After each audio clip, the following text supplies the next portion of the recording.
లంకలో ఉన్నప్పుడు సీతాదేవికి ఎందుకు ఆకలి వేయలేదో మీకు తెలుసా? సీతాదేవిని అపహరించి రావణుడు లంకకు తీసుకొని వెళ్ళిపోయాడు. కానీ అక్కడికి వెళ్ళాక సీతాదేవి ఆహారం నిద్ర అన్నీ మానేసి రామనామాన్నే జపిస్తూ ఉంటుంది.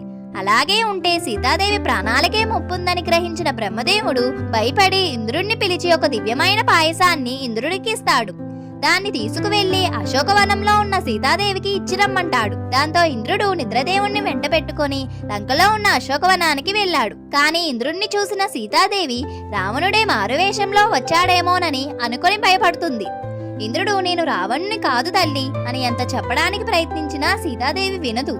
కొంత సమయానికి దేవతలను ఎలా గుర్తించాలో రాముడు సీతాదేవికి ఇంతకు ముందు చెప్పిన మాటలు గుర్తొచ్చి ఇంద్రుడి వైపు పరిశీలంగా చూస్తుంది. అయితే ఇంద్రుడు ఒక్కసారి కూడా తన కనురెప్పలను ఆర్పడు, తన పాదాలు కూడా నేలను తాకువు.